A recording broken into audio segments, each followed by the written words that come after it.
Welcome to the 3Haunted podcast, where we bring you all things horror, supernatural, folklore, mythology, and all things that go bump in the night. Hey guys, this is your co-host Ashley Lunar Goddess, Gorilla Girl filmmaker and horror-loving cinephile. I'm just your average pun-making swearwolf that loves to explore the spookier things in life. Hey everybody, I'm John Thomas, paranormal investigator, super smartass, and film lover extraordinaire. What's up, ghouls and gals and all of my lovely creatures of the night? Tonight, we have a special treat for you. Joining us for a live stream special is returning guest JL. Welcome, JL. Welcome. I see all these familiar faces. I missed you guys. It's been a minute. It's been too long. It has. I think August? Yeah, something like that. Holy crap, has it? It's almost been a year. Yeah, we are going on, we're halfway through season 3 in terms of airing. And I wanted you to know, I debated back and forth, like, do I tell this on text or do I just tell them on a live stream? I voted for live. So I've been watching your episode stats climb and climb and climb. And we're talking about all of our episodes from season 1, season 2. We've had some pretty popular episodes out there. And I'd like for you to know, as of tonight, your episode is number 3 in most listened to.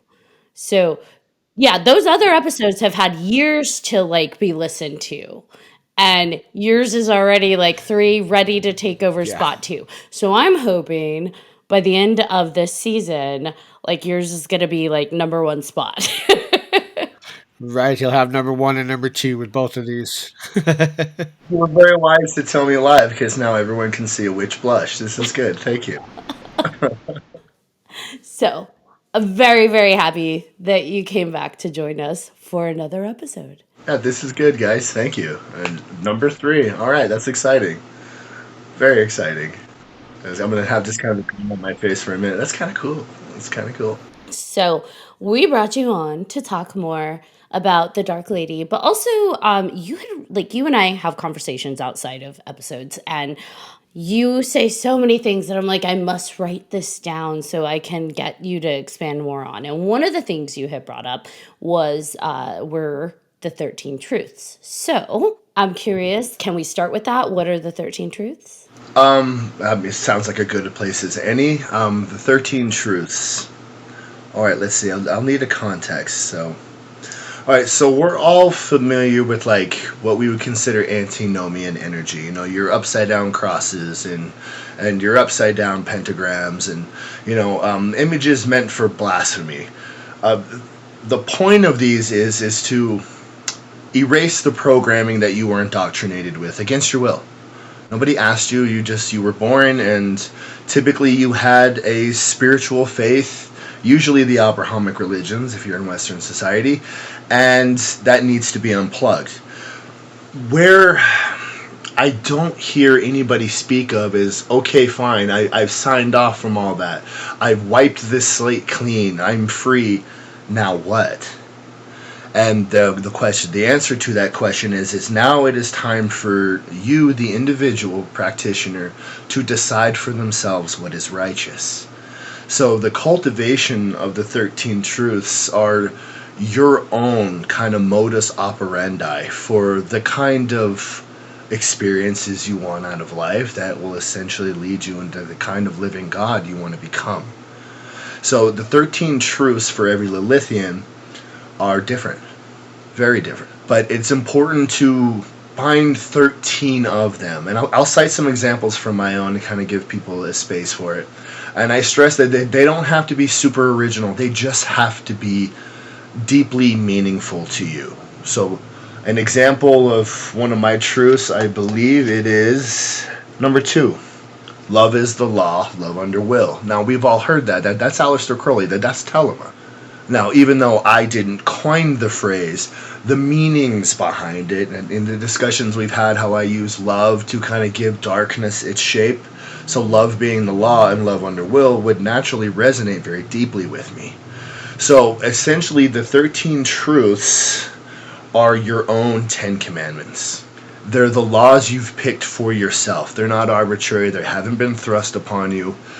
They came from your own experiences, typically even euphoric ones or even abysmally low ones. But these are the experiences that taught you the most. And there's a forward projection thinking with the 13 truths as well, because they are meant to be your pillars and what you stand on in your own path.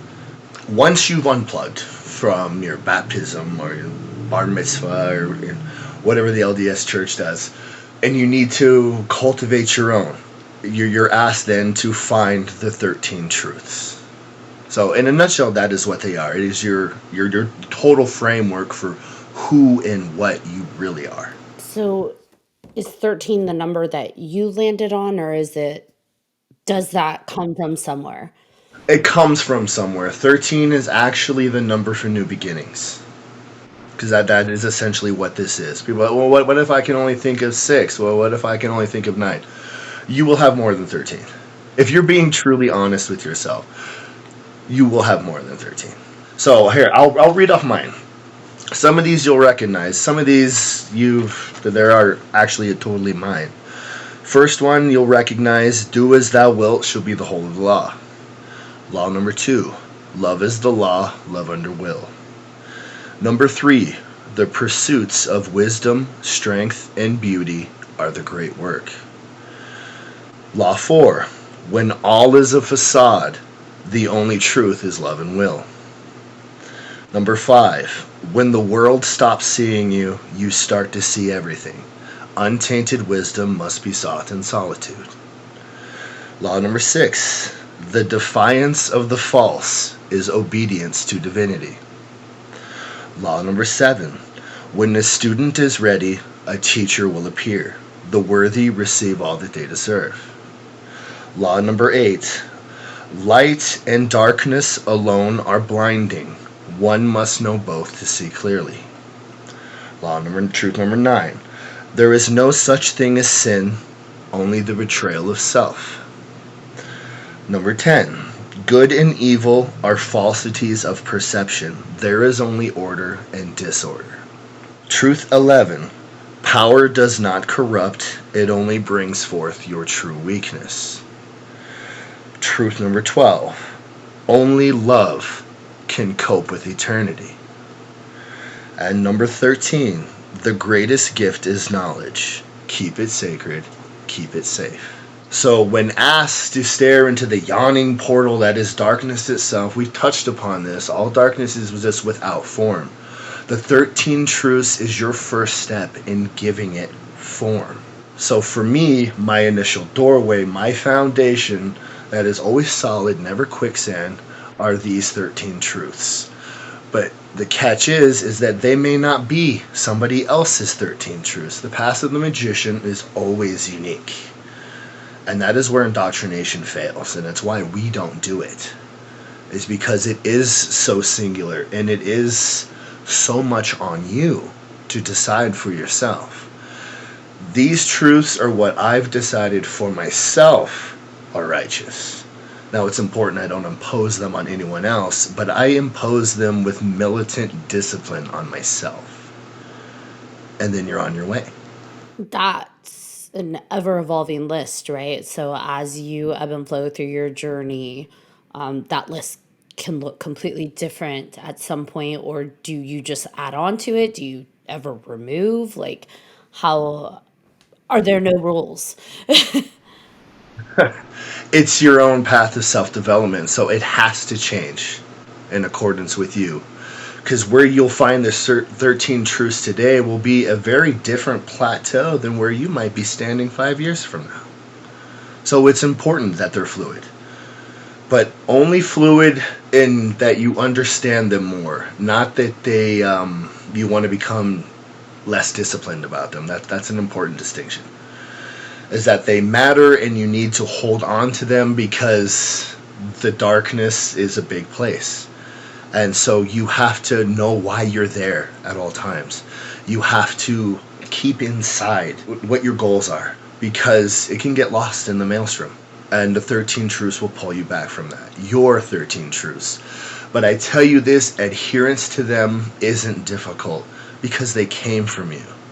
Because they came from the shadowy passions of yourself that the world kind of forced you to keep in a dark closet in your head most of your life.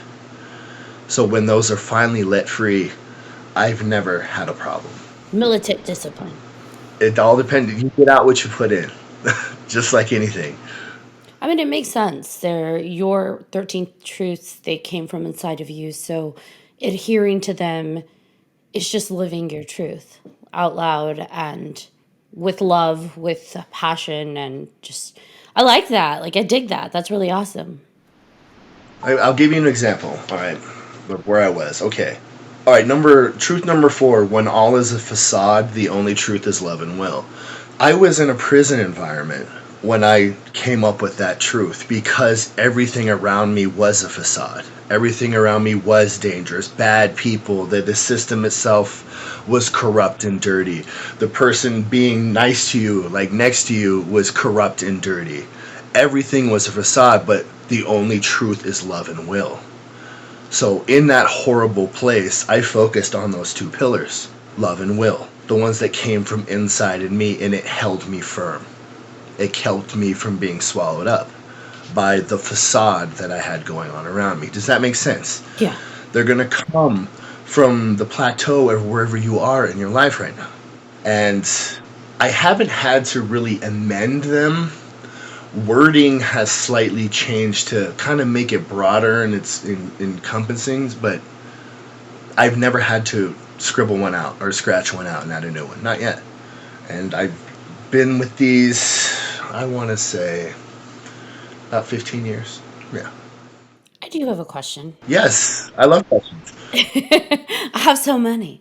You had one of your truths is pursuit of knowledge needs to be a solo path so that it's untainted. And we had discussed last time that you utilize some of your demon packs for knowledge. And so, is that still a solo pursuit if we're incorporating in those ancient figures? Well, see, but here's the distinction when I mean keep humans out. Keep it a solo. Keep it, there is no middleman for you in the divine. There never was. There was never a need for, all ancient religions knew this. But it was, as societies became into powerful city-states, you have masses, you have mobs, you need control. But for the individual spirituality, absolutely not. Humans like to stick their humanness into things, and we kind of make a mess of things, don't we? We're just a little too primal in this, a few too many ways yet. Neither wise nor wild. It's kind of a weird place in our evolution. And I'm not going to sell anyone that the grass is greener over here. There's still people who don't have your best interests at heart like any other facet in life. Because humans are the best, right? So when it comes to something as both important, robust, and yet delicate at the same time as the cultivation of your own internal universe, it has to be between you and them and no other human. That's my recommendation. A lot of witches, they come into the dark path and their first thing they want to do is run out and join a coven. Okay, that's fine. You want a cool kids club. But just understand you're going to have a lot of humanness and it's going to get in the way. I don't recommend it. And when you cut humans out and you keep it just between you and them, you're not getting the human taint of the knowledge that flows into you. Now, what you do with it is going to be totally up to you, because they're very neutral and gray in that respect. It's up to you to use the tools correctly. You will be less likely to lead yourself astray if there's nobody else putting their influence on you. We don't like indoctrination.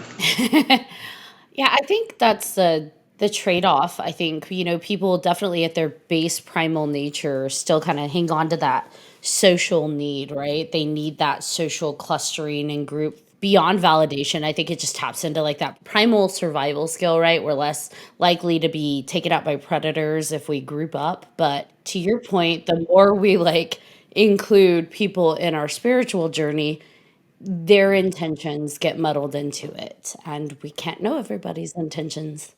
And it can slow you or completely derail you, because also when you come into this facet where you get to decide for yourself what is righteous, what somebody else decides what is righteous may just be plain wrong to you, huh?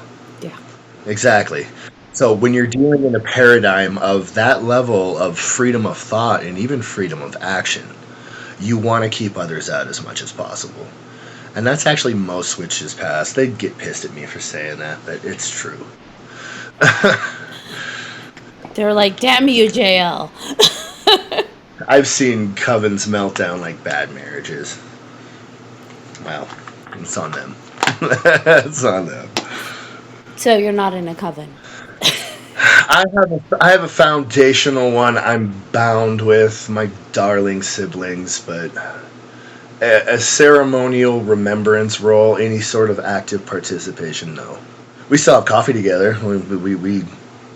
We gallivant and discuss ideas, and a lot of times we just kind of keep it real simple and just talk about being young together. But as far as any of the machinations, I seek love, they seek power. Does that make sense? Yeah. And it's not my path. So they can, here's your crown. I don't want it, but I love you, your family, if that makes sense. You don't need a crown. No, I don't. Shackles and chains, shackles and chains. So when you talk about love in the darkness, what does that mean to you? Like, what does that look like?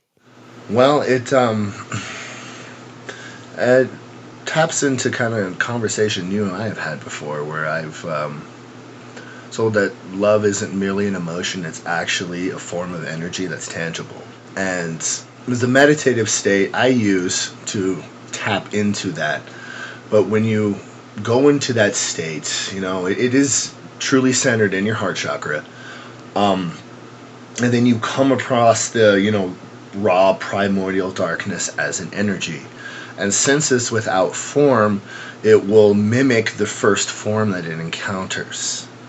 So if the first form that it encounters is your own love energy, then it mimics and also multiplies that. So now you've taken what had the potential to be raw and scary and frightening and malevolent, and yes, everybody wants to be Voldemort and Sauron, it's real cute, but instead you've chosen to do beautiful things with it. Take it into yourself, give it to others, manifest good things, use it to empower every one of your rights. That's what I mean by love in the darkness. That's where I've learned through Lilith. When you approached this world many, many moons ago, how did you tackle, or did you even have any kind of fear within yourself to go into this world of darkness, especially since indoctrination of the darkness is taboo, darkness is evil, darkness is wrong? We kind of all got pushed that way in youth. So, like, did you have to overcome that? Did it embody fear, or were you at a point where you're just like, I'm here and I'm ready?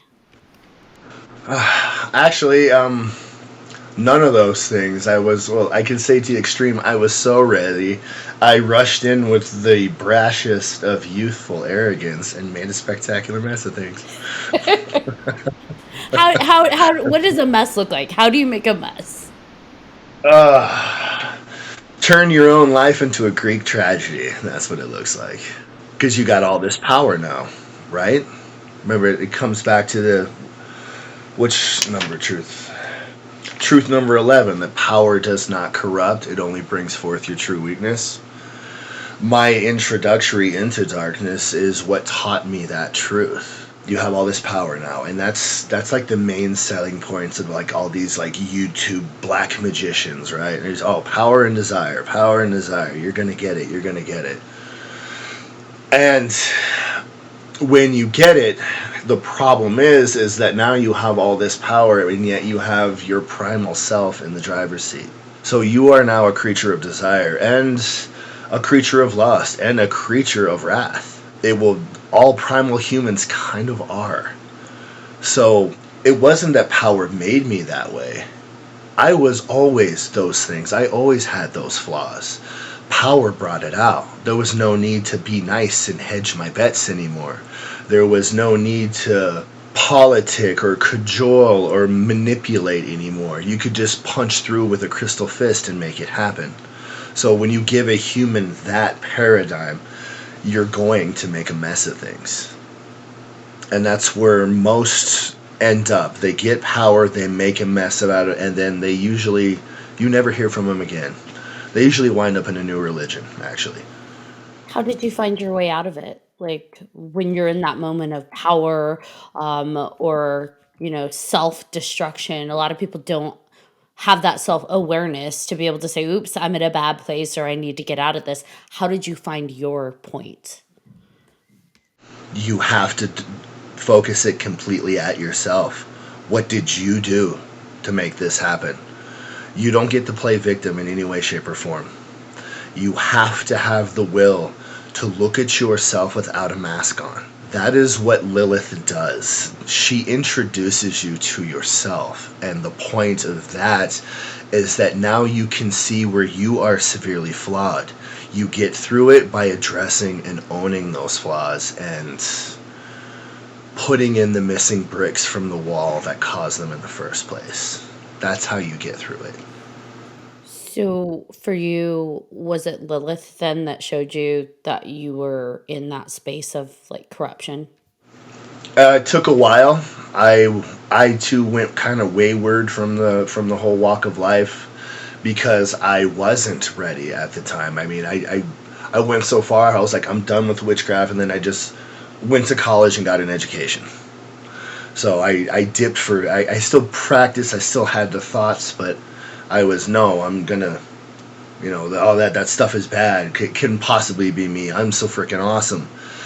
And yeah, I mean, I laugh about it now too, because it's just, you arrogant boy. That's absolutely not what happened. But Lilith just stayed patient. This, okay, when you're ready, we'll continue. Like you were never gone.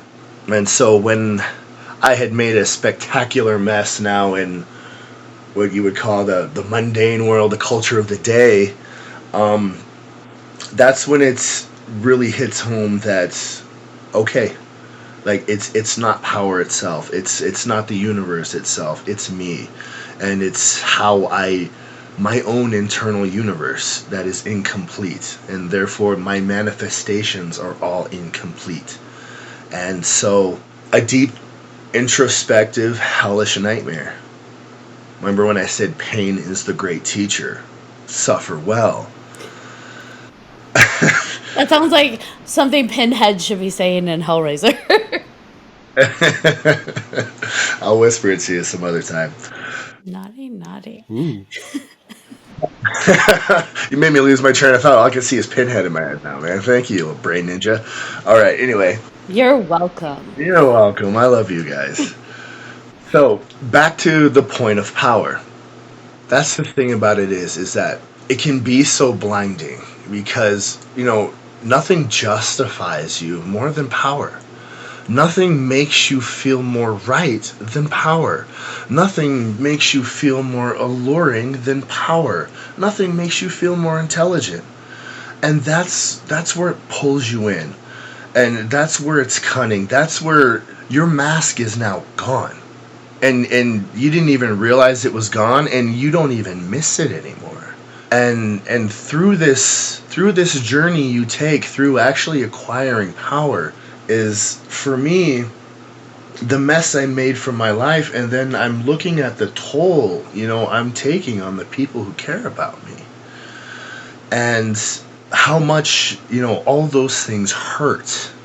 So it was through that intense pain and the isolation where I was now really, really forced to turn everything onto myself. Because what gratifies you is if you're given great power by the Dark Lady, she doesn't waste her time on losers, to put it bluntly. So if she has embraced you, because she does not embrace all who approach. Some people, when they approach her, they get claws and teeth. She's only out for her own, the really powerful and independent will. The stubborn and rebellious one, the fighter, that's hers. So what she will do in these times is she won't let you sink, if that makes sense. Like, you'll be buried under your consequences and you'll have to face them, but you have something to hang on to in the water. You're not just treading and choking for air. And the more you learn about yourself, the more you fill in these bricks, the more you see the merits of taking the dark path.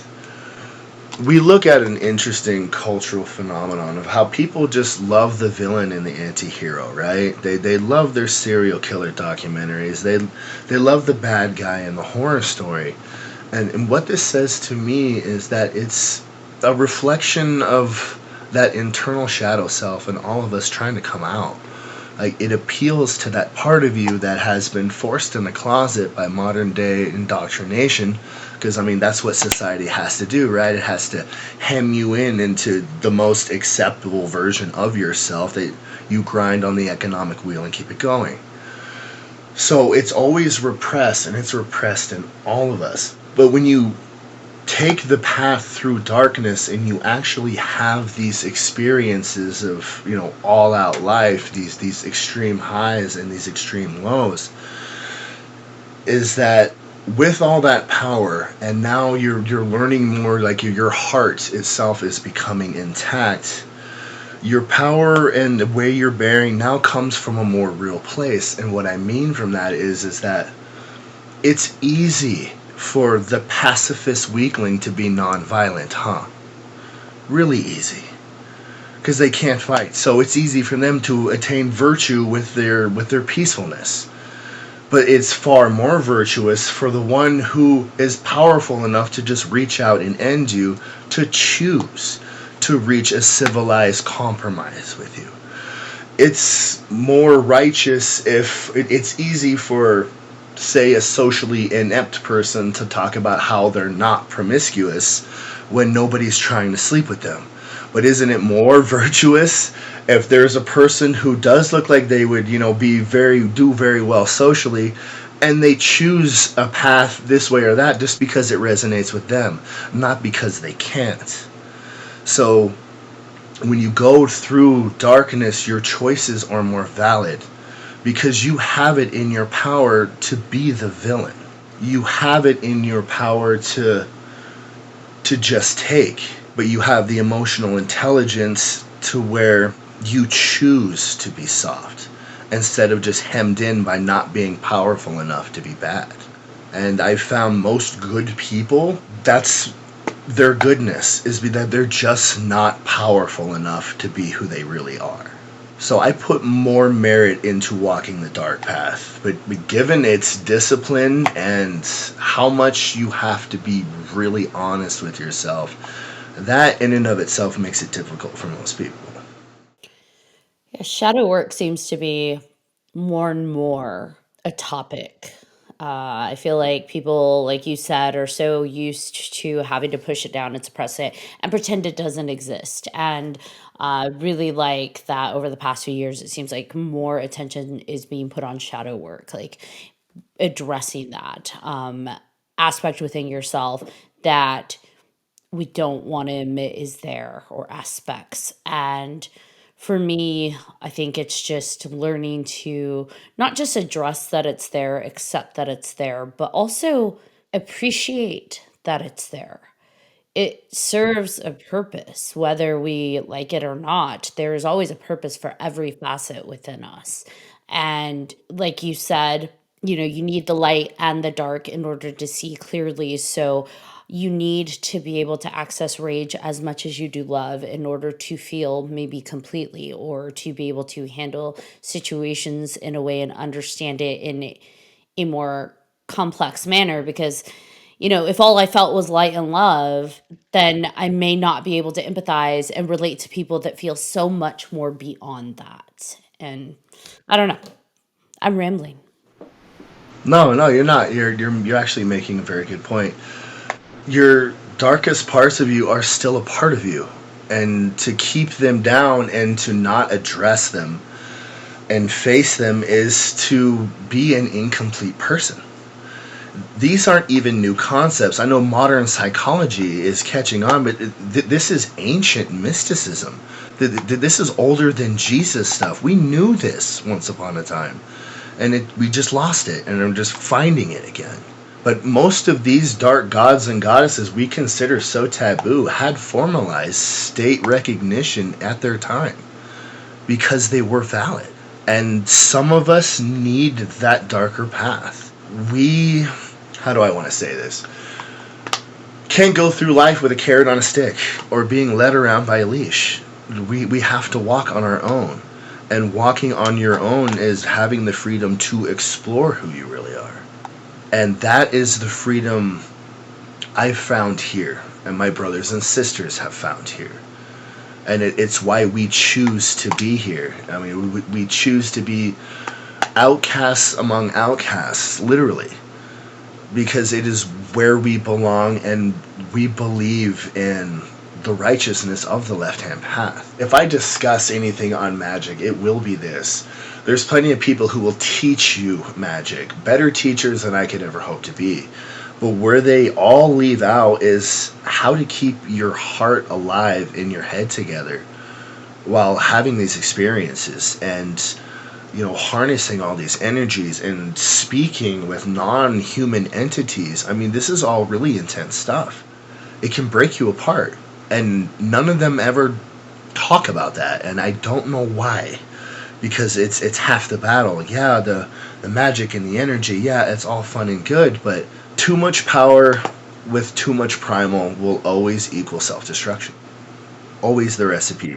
Every civilization falls when it reaches that point. Well, and if people don't resonate with this concept of like power and darkness, like, you know, for those that exist only in, you know, the light realm, if you want to call it that, like too much energy is also a thing. Like harnessing too much energy, taking in, absorbing too much is also a thing. Like at some point, whether it's light or dark or love or whatever, like you need to be able to ground it out. You need to be able to handle it. Or like you said, keep that balance between your head and your heart and everything in between. I've often used like a bodybuilder analogy when talking about witchcraft, like because it's real similar. You don't go out to the weight pile and throw 500 pounds on the squat rack and then just get under that guy and then start going to town. What's going to happen? You're going to hurt yourself. You're going to hurt yourself permanently. And it's very much the same way when you're working with these energies. Too much, too fast is psychically and physically unhealthy. You have to take the long road. It takes years. I'm sorry, everybody that wants to open up a book and recite a spell like a cookbook recipe and manifest all this great stuff, but it does not work that way. You know, and that's one thing I will say that always kind of causes me to pause. And I'm not criticizing anybody that we've talked to about this, but personally causes me to pause is when I hear people say, you know, do this meditation, you're activated, or I'm gonna, you know, clear you and you'll be activated, or do a course with me and after one meditative session, all your gifts are unlocked and you'll be activated. And I'm like, is it really that easy? Like, can you really, one, can you do that for me? I feel like that has to be a me thing. But two, is it really just that easy? Like, well, I'm all aligned in this moment. I'm activated. I can do anything. Maybe it is. Maybe it is that easy. And maybe that's why I can't do it because I don't believe I can. But it doesn't make sense to me. But it also doesn't make sense when someone's like, I will unlock it for you. I will activate it for you. And can you control my energy that way? I don't think I want you to, but is that even a thing? I don't know. I have so many questions. That's the red flag thing I spoke about earlier in this discussion about keeping other humans out in their agendas. Spiritual life coaches and, you know, these Dungeons and Dragons black magicians you get on YouTube, they all have, here's the first red flag, is where they sell you the pitch that through them are you going to get this, that, A, B, C, and D. That is always an automatic fail. Like, that's the buzzer. Thank you for your time. I appreciate it, but the answer is no. because these things, they are up to you. And you ask me if it's that easy to just get yourself. For me, yeah, I've been doing this for decades. I know myself very well. I know my head. I know my heart. I know my chakra alignments. I know how energy flows through me. This stuff has been very normalized. So for me, yeah, it's going to be because I've taken the time. I've been here. I've trained myself. So how the training, if it's sincere, will actually look is that we'll give you like a base, like nice little skeleton, okay, of, A, B, C, and D.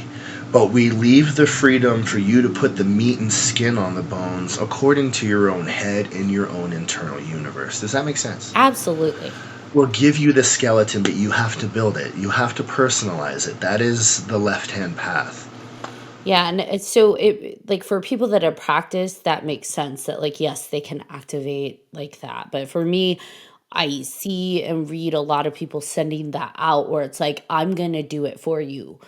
One session with me, I'm going to remove some block and you're activated and now you're good to go. You can connect to your ancestors. And it just like this whole plethora of things promised. And then I start to question myself and I have like a little personal faith crisis where it's like, oh my gosh, I can't do any of that. Does that mean that one, it's not real? None of it's real? Or two, what they're saying isn't my truth, so it doesn't resonate. It's not saying it's not their truth, because I don't like to assume other people's paths. But for me, it's just like maybe that works for you, but I'm not sure that's how I work. But I really have been struggling with that. I will be vulnerable and honest. Like, I have been struggling with like a personal faith crisis because I keep getting told by so many different sources, you got to connect to your ancestors, you got to do this, and you're capable, you're capable. And I'm like, I don't feel it. And so it's not happening. So is none of it real? But then part of me is like, girl, you know it's real. So I don't know. Right. Well, then, same thing for me, but then I just start to doubt myself. I'm like, well, can I even do this? Can I? And way back when I was a teenager, we've discussed, I practiced witchcraft and I was able to do things. And so I know I'm able to. I just, went elsewhere with it and kind of didn't keep going. And so I know I can. I just get in my head a lot. So. I feel like I'm a muggle. Like more and more, I'm like, maybe I'm just a muggle. And I'm not even I can't even be a Voldemort because I'm not even like a Hermione. I'm just a straight muggle. Yeah, I mean, like, see, behold the influence of these irresponsible people. I mean, they got your heads twisted up to cover up their own ineptitudes. They have you blaming yourself that you just weren't good enough. And if you go through them for the low price of $495, they can totally fucking fix you, though, right? Don't let them in. I don't even know. I don't even know if that's what the promise, but I just Well, if it's fuck and fix if you. it's fucking fix you, then maybe like, hey, Sold. That's what I need. Get your money's worth. Fucking fix me. don't Maybe we that's all? then how I Shit. reach my ancestors. Just the best little fucking fix, right? Yeah, ancestor work. I mean, it's real important to the Asatru crowd. I get it. Like, it works for them. Can we just I know it's not necessarily the realm of Lilith, or maybe it is because Lilith, help me out, girl. I cannot figure this one out. But we talk about past lives and current lives and split lives and future lives and all the things, and then you have ancestors, and I'm like, but if people are incarnating in lives and doing all that stuff, how are my ancestors just hanging around? Shouldn't they have already incarnated 5 or 6 or 10 times? Are they on a different planet now, they're a alien somewhere else? How are they waiting for me to connect and be like, ancestors, please guide me? Almost feel like that's a little narcissistic on my part. I have these little plebeian problems and they're like, hey, I'm trying to be stellar somewhere else and you keep pulling me back in about XYZ. I don't know. I'm again rambling. Like Mushu for Mulan. Just talking. Well, that's like the finer points of necromancy, and part of those who are really gifted at calling the dead is that first you kind of have to find them, and there are different spheres and different levels that a necromancer will go through to try to kind of find this entity or person that you're looking for, and if they can't be found, then typically they stepped off into a completely different dimension. They're gone. Like, sorry, we can't. This number no longer works. You had me at necromancy. Like, maybe that's my path. I'm just kidding. Well, I mean, what do you enjoy? Like, as far as like, it's kind of a personal question, but I call a person's inner child the tiny them. So, what does tiny Ashley want? It's not a bad starting point. It really isn't. I mean, it'll make sense later, and I know it's kind of an odd question, and you don't have to answer it. Once you get into a dialogue with your different internal selves, your tiny Ashley, your primal Ashley, so on and so forth. When you reach a better dialogue by going into yourself and getting to know yourself, questions like that will be answered rapid fire. I want to be seen. That's what I want. I want to be seen for all of me, though. Like, seen and, like, I don't know, valued, but for all of me, all parts of me, the dark side of me, the very dark side of me, like, all of me. I'm so tired of being sectionalized. That's not a word, sectioned. I'm over it. I want my whole me to be seen and loved for that. So you want your full self fully manifested and bright for everyone to see. Yes. Okay, well, congratulations. You've just taken your first step in the left-hand path. And you too can have that moment for $99.99. Plus tax. Now, all joking aside, take a moment and just think about what steps Ashley would have to take to make that happen. It's like lily pads. Little lily pads. Little lily pads. Yeah, just take one at a time. I also want to be at my highest, fullest potential. I don't know if that's little Ashley or like medium Ashley, but and I'm sure we all feel this, that we have more to us that's there that just isn't unlocked. And no matter what key I'm trying, it's like I know you're there. I feel it. It feels enormous. It feels amazing. Like I can feel it across the door, but I just don't know how to get that door open. So And that's where I'll say we'll come back to the 13 truths and how they help you. I had similar aspirations to everything you just said. And when I thought about, okay, my plan for achieving it, I came across the three pillars of wisdom, strength, and beauty. I knew that those three things was going to be my path for achieving this fullness, this manifestation. So I took wisdom, strength, and beauty, and I attached it to myself, to my physical self. So I cultivated my body. I made it healthy. I made it strong. I put it to my intellectual body. I started filling it with better things. I started being more honest with myself. I started cultivating an emotional intelligence. And I put wisdom, strength, and beauty to my spiritual body. Practicing the mysteries, going a little further, really developing my control of energy flow through chakras, a myriad of things like that. Like you, I wanted full-bodied manifestation. So I got to ruminating on what that actually means and what that looked like in my head, what it felt like inside. And this is what I mean by taking the little lily pads and asking yourself the really deep questions. Is because when you'll meditate on these things and they'll come to you. And that's the reason for my truth number 3 is the pursuits of wisdom, strength, and beauty is the great work with a capital G and a capital W. So by adhering to that and being militant and disciplined about it, I thusly achieved that full manifestation of my physical and my spiritual and my intellectual. I hope that made sense. Absolutely. I want to figure out a way to incorporate or understand how my dream world plays a part in that manifestation.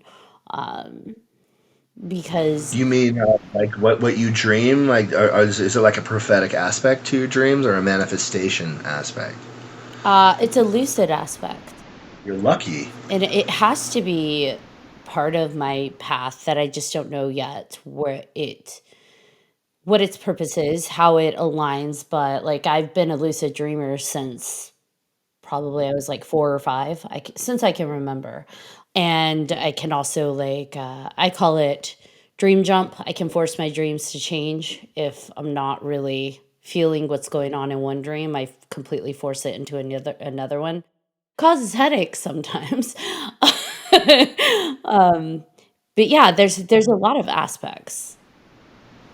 You heard me exclaim how lucky you are, because where I come from, all right, when you're a serious magical practitioner, those who do have lucid dreamers are often the most powerful spellcasters, because you are in control of the ebb and flow of your own subconscious mind. Like you say, you can change it. You say you can flip it. You rule it, honey, when most people are ruled by it. Like the dreams turn into like this computer programming garbage that is just leftover coding and will drive people crazy. Or they can be prophetic, but for you to have a natural inclination to just have that control over your subconscious mind while in an hypnagogic state, lucky you. Like, gold star. I wish I had it that way. I would, I don't want to sell anything, but I would really try to just practice magic, because so much of it is manifesting that scenario inside your own mind, correct? You do this naturally while in a dream state. Imagine what you could do with actual will behind it. I say give it a go. And how do I do that in a dream? Like that's what do I do in a dream? You say you have control, right? Yeah. Control it to just manifest, visualize the things that you really want. This manifestation of yourself. Okay. Try that while in the dream. I'll do it. Go for it. Manifest it in the dream. Make it real in the dream. See what happens. Keep me posted, please. Keep us all posted. I want to know now. Like, I'm gonna try. I don't do it often. Like I said, it does. It can cause pretty massive headaches the next day, just depending how much I change it. Like if what's interesting, if I change place, like I completely change like a place of the dream, like it's a completely new dream, it's not as impacting. It's to like change from one world to the other. But if I try to bring something into an existing dream, like manifest a person or something new in that world, then it's like, oh, headache city. So I don't know what that is, because you would think like manifesting a whole new world, it would be more, but who knows? I don't know. Like, for most of us, a practitioner myself, when I go deep into my own subconscious mind, I have to anchor myself to the demon Leviathan, who is the master of the subconscious, so I don't get lost. Because it's greater than a 360-degree environment, and it's an ocean. I can't do it alone. But a lucid dreamer like you would have that advantage. Just saying. How do you anchor yourself to Leviathan? Is this something you do before you go in? Yeah, I have a working relationship, and a patron prince is actually decided by your natal chart. It isn't even a choice. Like, it's so Leviathan falls upon when I was born. Most Aquarians are under Leviathan. So there's a natural connection, based on astrology and a rapport of working with him over the years. So, as I said, you'll learn your own internal universe, the more you practice. So, establishing connections, reaching out, it becomes quicker and quicker and more efficient.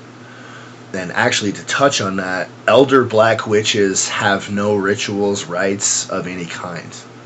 They light a simple black candle, they fold their legs, and they do the entire ritual in their own mind. Pretty amazing stuff. That's my goal. Oh man. To me, a patron prince sounds like an authority figure, and we all know how I feel about that. Uh, John laughs at me. Yeah, and I'll placate you, teacher. Just a teacher. You can take them or leave them. Ashley's I'm the like, captain. no, look at me. I'm the teacher now. Like, I will no. always be the captain. So, since you have done a lot of your research and your own personal journey of witchcraft, why do people believe that it is bad to walk a circle counterclockwise? Widdershins?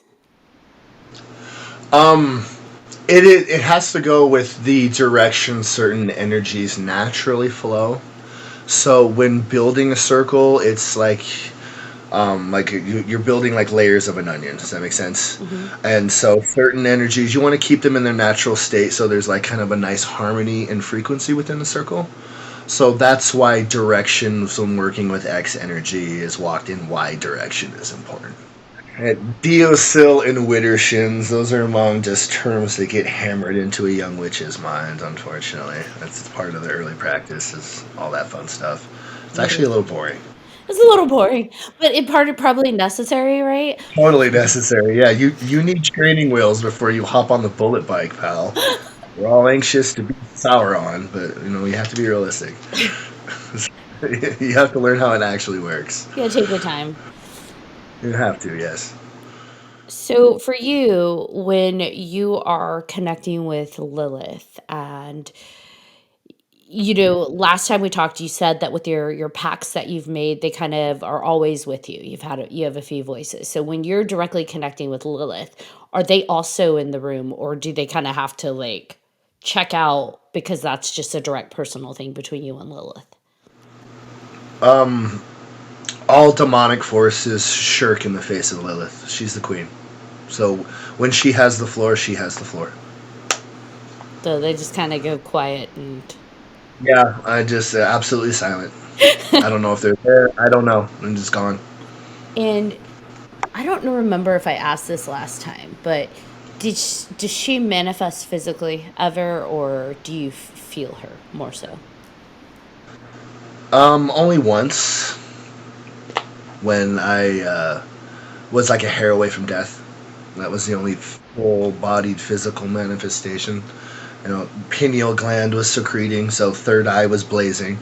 As far as on a more tertiary level, it's a connection internal, like when somebody you deeply love enters a room.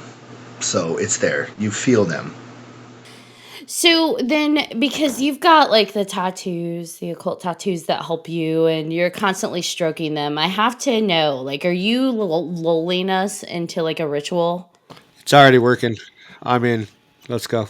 John said he's in. Let's go. We're ready. I don't have a circle. Yeah. I'm gonna keep stroking my tattoos and staring at everyone nefariously. Yeah. Hide. All right. So my tattoos. Well, my tattoos are actually a really fun story. You've seen my Instagram, so you know that my legs are sleeved out and my entire back is done too. Correct? Mm-hmm. Yes. And you've seen the nature of all the symbols and all the magic that I have tattooed on me. 68 individual spells, I do believe. But what they are, they serve a purpose, and it goes back to the framework of one of my truths, the wisdom, strength, and beauty. And this one comes into play of my physical self and keeping it protected and keeping the energies flowing through me that are more accordance to myself. So the ones on my chest are all gatekeeper things for my actual heart chakra. And the ceremonial, the Enochian magic that I have on my back. This one here in the center on my heart chakra is actually the activation glyph for it. The symbols on my back are directly behind it, kind of like America and China.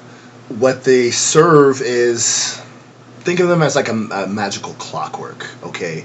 And each little spirit spell, each little pentacle, the ones even on my fingers, they're all just another cog in the machine. And it was this discovery that me and another member of my coven came across around 2011. We were looking at the Caligula Solomonus, and we were looking at the Heptarchia Domestica, and a number of these different magical practices. And what we recognized running throughout of them was these angel names. And these angel names weren't just any angels. These were all the original Traitor Legion that supposedly fell with the Morning Star. So what got us thinking was that perhaps all these disciplines are interconnected, like a jigsaw puzzle, and it turned out to be correct. And me, being the brash, bold one that I am, decided that I was going to do the grand experiment by tattooing my body. But where that will seem a little less crazy is where I was. I was actually in a prison environment at the time. And I was surrounded by all that negativity when all is a facade, the only truth is love and will. So I needed hard armor protection, psychic and spiritual protection, because I was still walking the path of wisdom, strength, and beauty and cultivating it within myself. So what they effectively do is my back keeps my heart chakra through Enochian magic elevated into the upper aethyrs. The symbols on my chest are from the Clavicula Solomonus Regis, also known as the Goetia, and they are literally meant to physically protect the magician. And the tattoos that are sleeving my legs are from the Greater Key of Solomon, and the individual pentacles are quick draw ceremonial spells, where ceremonial magic is actually very difficult, it's very labor intensive, it's very time of day and materials, but the pentacles in the Key of Solomon are meant to be rapid fire. Like if you're in tune with them, you can repeat the versicle and you get it out there. So when I'm touching my chest, it's like I'm feeling different energies trying to get in, if that makes sense. And it's just kind of a reaction, just like, you know what I mean? Like when you get a tickle on your skin or, a little bit of static, you kind of rub it. Who's trying to get in? The universe ebbs and flows, everything at all times. Is it me? No, I'm just kidding. You better hope not, Missy. I'm joking. I come prepared. I am joking. I wouldn't even know how to do that. I remember Let's Revisit 20 minutes ago when I'm like, I don't know. I don't know what I believe. I don't think that's true. I think you know exactly what you believe. You just don't want anybody else telling you this, correct? I don't know. I feel like I've gotten so much information over a short amount of time that I've kind of muddled myself, and so I need to sort out all of the information and really go back into what is my truth. Like, what I've heard their stories, I've heard their truths, I've read, listened, everything. What is my truth? Where am I at? So I just need to reattach to my truths. And no, and that's valid. That's that internal work. That's where I keep stressing like a real honesty with yourself, because we'll try to go into the darkest parts of ourselves, and a lot of times we either feel shame because it's oh my God, what if people knew I was having these thoughts, or what if people found out I was feeling this way, and then it shuts down. So this is where I stress just who are you really? Just with the mask turned off, who are you really? You don't have to share it with the world. But you do have to share it with yourself when you look at yourself in the mirror. And once you're honest with yourself, you're going to know where your imbalances are. You're going to learn where your real weaknesses are, not the perceived weaknesses of social constraints and cultural constraints and religious constraints. If you can get free of that, then a synergy, it will manifest. But it's hard. Looking into yourself is hard. I mean, I can't lie to anybody. Oh, it's just so simple. It's simple with practice. It gets easier. But finding those initial steps to yourself, I can't tell you that because I'm not you.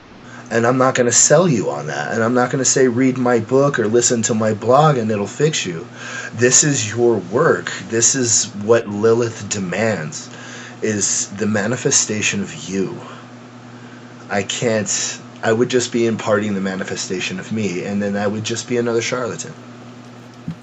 Well, I will say this though, like when you were talking to Ashley about little Ashley, I've been having issues with myself lately as well, just kind of trying to figure out more so where the fuck I went wrong with everything. I guess I used to be super creative and write poetry and stories and God knows what the hell else. And now I'm just like, my creative brain just fucking shut off.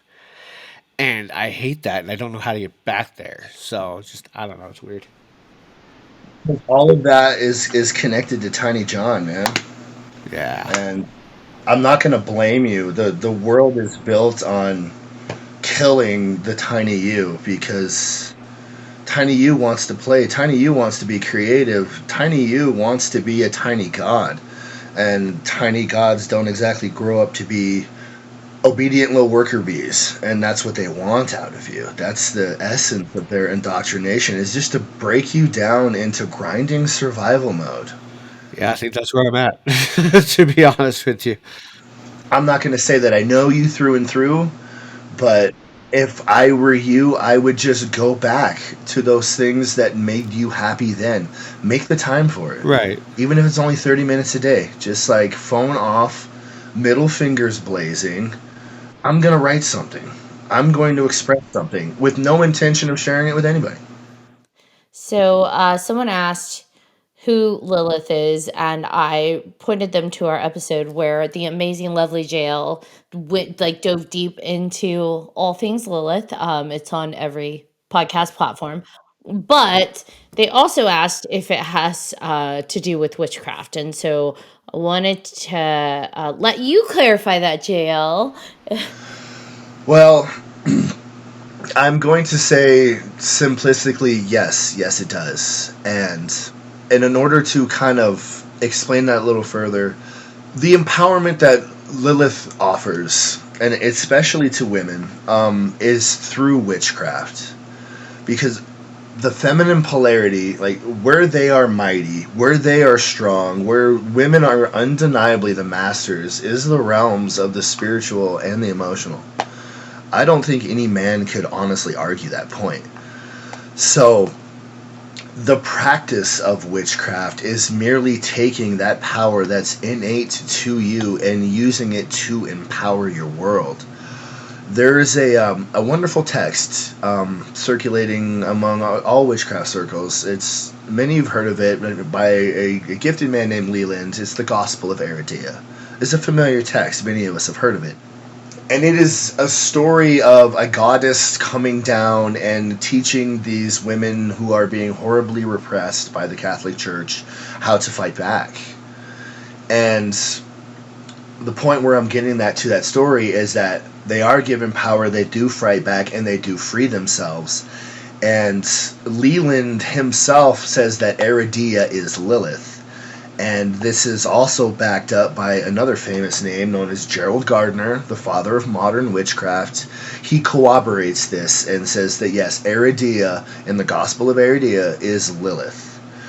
So, yes, she teaches witchcraft, but it's true feminine empowerment, where you don't have to have big muscles to affect the physical world. Like, you have a power that's your own. I mean, if you want to adapt masculine aspects, and that is totally fine. That's why Lilith is depicted with horns. Horns are a symbol of masculine power in pagan symbology. But you have your own, and it's just as mighty as a man's clenched fist. It really, really is. So she says there is also Wicca and pagan. So yeah, I see Lilith as being a separate being that you don't need Lilith for Wicca, you don't need Lilith for pagan, but they kind of, in my opinion, go hand in hand.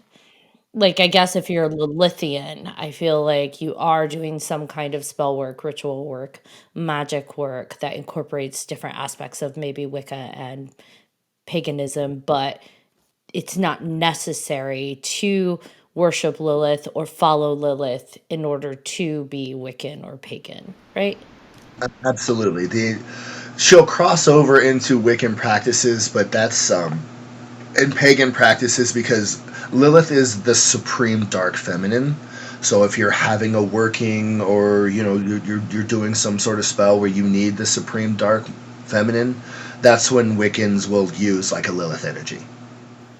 Can I just say, like, to everybody listening and to everybody who's been paying attention, thank you guys for even just listening with an open heart and an open mind. I mean, this obviously isn't for everybody, and all the comments that we've had in there have been nothing but fantastic. So thank you guys for that.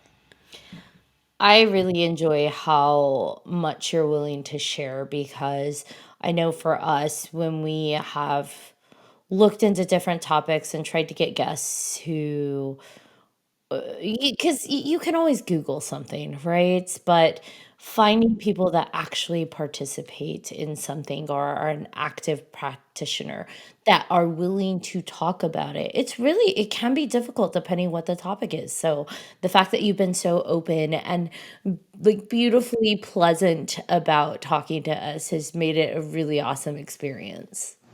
In their defense, a lot of these people, they belong to formal orders, and they belong to formal covens.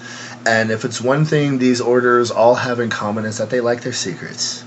So when you sign up, to be part of the Cool Kids Club, you are gonna have some chains on you, unfortunately. But you see, me, I'm Mr. Freelance, so I get to speak as much as I want about whatever I want, because I'm not bound, because I keep humans out. And there's a reason for that. I need the freedom. I Another really, really positive aspect of being do. on your own program. I have my own teachers. I don't need human ones. Now, how many teachers are you working with now? I think when we last talked, you said three. I could be wrong, Uh-huh. but I think it was three. Well, and there's also another practice. It's with Enochian magic, and it's you heard me mention the Heptarchia Domestica. It's the sacred geometry that adorns my back. I actually have these in full plates and carved out of leather. And what they actually do is it's essentially a classroom. All right, it's a meditative classroom. It's a transportation of your consciousness to what is known as the upper aethyrs, and within these aethyrs are three angelic governors. And each one of these spheres, there are 30. You start at 30, and it goes down to 1. And each of these governors has a different, like, universal truth to teach you. Like, I'll give you an example right now. I'm currently in the 22nd aether. You want to take it slow and at a time, and I've been doing this for years. Like, you may stay on one aether for a year or even 2 years. It's not uncommon. But what I'm being taught is I'm being shown the cyclical nature of the universe.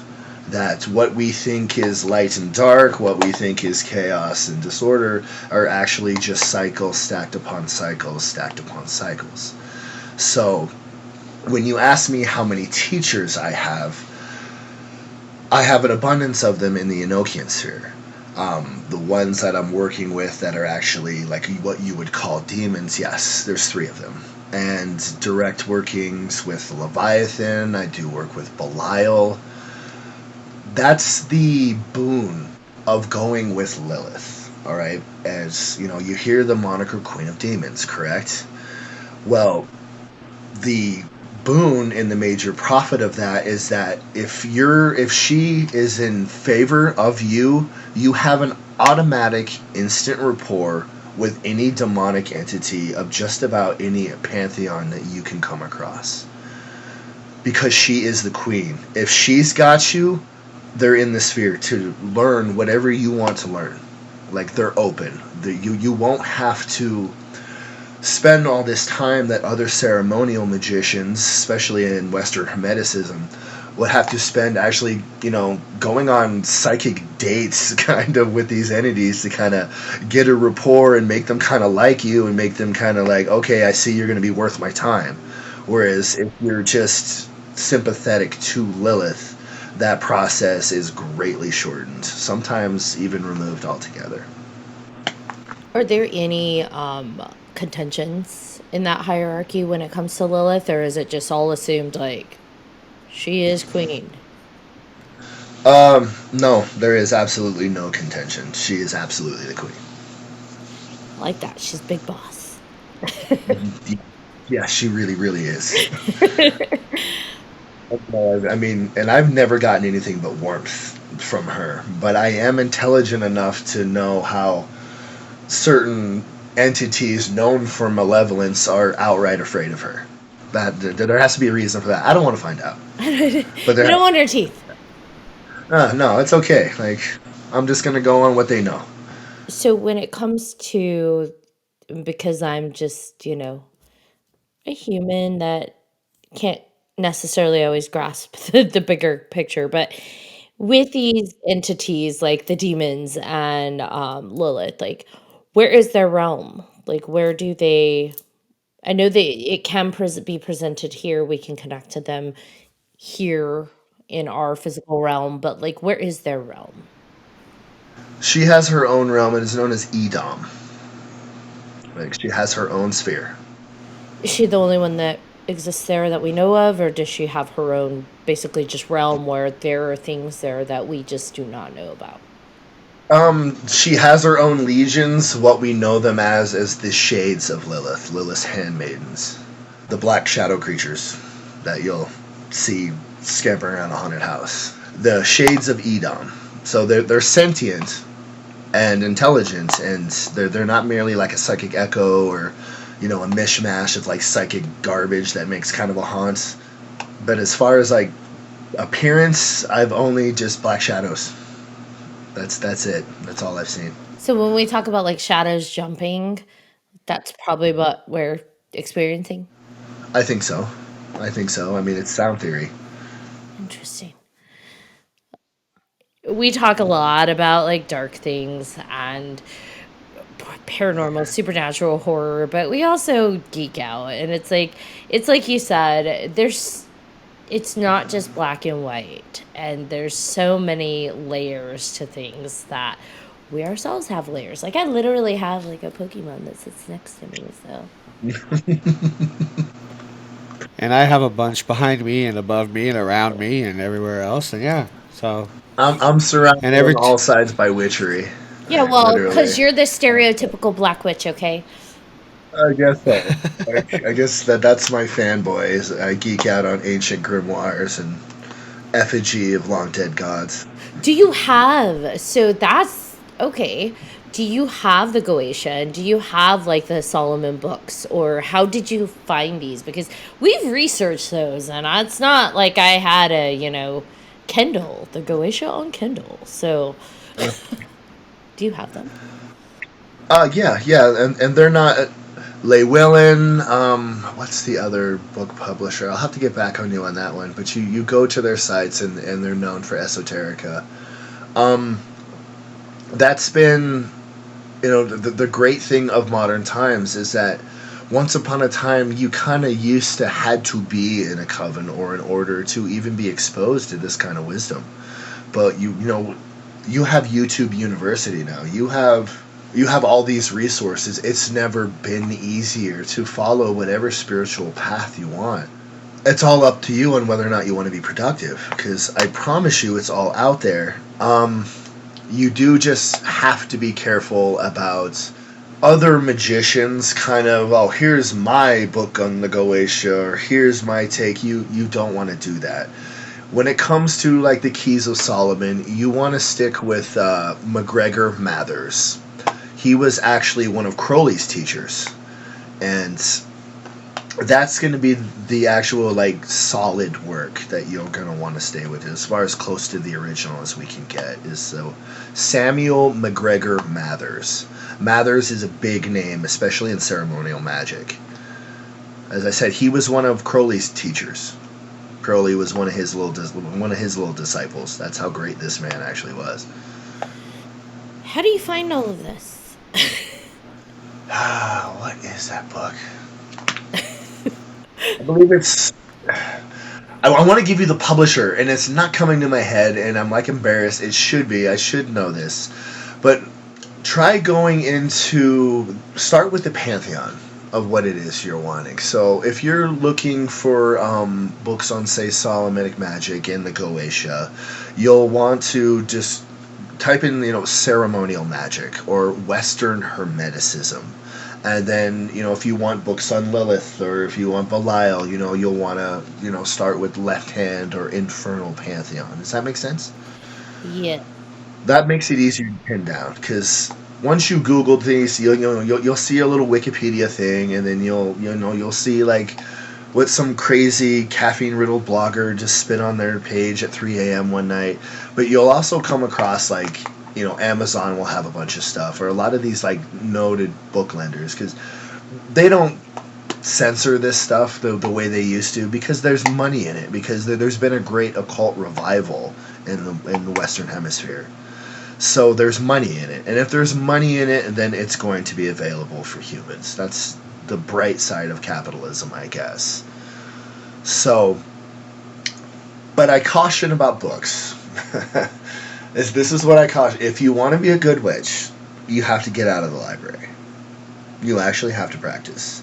You can read, and there's a lot of armchair occultists out there. Oh, they've got all these books. They've got the Occulta Philosophia by Agrippa, and they've got works of Abramelin, and that's all well and good. But if you don't practice, as I said, if you don't learn your internal universe, if you don't learn how your own mind works, how it fits things together, then you're never going to get the results that you want. So, books good. Great to get you started. They get you a nice early framework, but get out of the library as often as possible. It seems like there's a lot to be said about protecting yourself, though, right? And so that I feel like that's one of the fundamentals that maybe needs to be addressed before diving into the world of whatever you're practicing, whether it be astral projection or, summoning demons, and anything in between. Well, all right, so I'm going to get all witch dad on everyone for a second. I'm going to give you the number one red flag. Well, I should say the trap that you're going to fall into. When you embark upon any kind of spiritual path and it has success for you, you're going to have like this natural inclination to like attach it to the person who kind of opened the door for you. And any responsible teacher will have this conversation with you if an infatuation arises. But I'm going to save you the time, and I'm going to put it in your head, and if they don't have this conversation, then you've got a predator. So you're going through the motions, you're coming into yourself, you're manifesting, things are clicking, you're feeling more complete, you're seeing the world in a more positive light, and you're manifesting what you want. And that elation, we naturally want to attach it to the person. And I'm here to tell you, absolutely do not do this. This unfoldment and unfurlment and manifestation is 100% yours. It has nothing to do with that person. The guy handed you a hammer. Like, you're the one who uses it. You're the one who built a house with it. Do you understand? Don't ever let anyone take that from you. And don't ever let anyone insert themselves, because that is how they're going to try to prey on you. Oh, I've given you enlightenment. Yes, look how great I am, become one of my flock and serve me, or they're gonna prey on you. Because that's kind of what these shady life coaches, they kind of do, don't they? They really do prey on people. And like any religious or spiritual facet, you're gonna have the bad people that want to just vampire you. So get the enfurlment, the manifestation, and become your best self, but keep it to yourself. It's yours. It's not because of them. They were just a door, and if it wouldn't have been this jackass, it would have been that jackass over there. So he's not special. She's not special, but power will make you lose yourself. Just when it does, be honest with why it happened and why everything went bad. Just don't try to be a victim. Be real. And you'll get to the root of what's missing inside of you. And then once you can see it clearly, that's when you can fix it. And remember that love is foundation. One of my truths, only love can cope with eternity. Could you imagine being an immortal, timeless creature, but no love? That sounds like torture. That sounds like a hell. The idea of eternity terrifies me, and when I heard you give that truth out, it was just like, oh, well, that's powerful. Yeah. It makes eternity not so frightening, doesn't it? Yeah, actually. So I really liked hearing that. I appreciate you sharing your truths, because that was a big one for me that was resonating, because, yeah, the concept of eternity absolutely terrifies me. So this idea that love helps, can cope with it. Yeah. It can cope with it. Yeah. Because I could do an eternity of love. Yes, I could. Yeah, we all could. We all could. It's just, unfortunately, the path to get there is going to be bumpy. Because I'll leave you with this. If wrapping ourselves up in bliss and happiness led to enlightenment, wouldn't there be a whole lot more enlightened people? It's a valid point, and I just want to put it out there. Just something to mull around, let it rattle around the heads like Pac-Man. But it's important to think about. I feel like you gave a lot of important things to think about tonight. So, and given that it's right before bedtime, I'm probably it's all gonna sink in while I'm asleep, and I'm gonna wake up just randomly like, aha, this clicked. And it's exciting when that happens. It's thrilling. Just remember, keep that enfurlment. It's all yours. It has nothing to do with me. I was just the staircase and the door. Like, you walk through it. Don't worry, Witch Daddy. I'm not gonna have an infatuated attachment to you. To anybody. To anybody. Keep them scoundrels at bay, baby brooms, because they're out there watching, and they got teeth. Did you say baby brooms? Uh-huh. That's what I call them, witches. I call them baby brooms. That's adorable, and I love it. You, Witch Daddy and the baby like it. brooms. That sounds like a band. Yeah. It does sound like a band. Witch Daddy and the baby brooms. Or a bar. It does. It needs to be a thing. Or like a burlesque act. Like, it's a thing. Oh, there you go. All right, John Thomas. All right. I don't know if you guys saw me, but I shrank down because my chair just decided to go whoop. And I've been trying to fix it for like the last 5 minutes, and I don't know how to fix it. But because we are on a time limit, thank you everybody for watching and listening to this episode of 3Haunted Podcast with your host. I'm John Thomas. I am Ashley Lunar Goddess. And I am Witch Daddy, J.L. Burkholder. Yeah. If anybody has any questions, comments, or episode suggestions, please feel free to email us at 300podcast@gmail.com. And if you haven't done so already, please like, follow, subscribe. And while you're at it, go check out our website at 300podcast.com. Merch there with some free shipping for a couple more days. So go check that shit out. And you don't want to miss one crazy moment here. Until next time.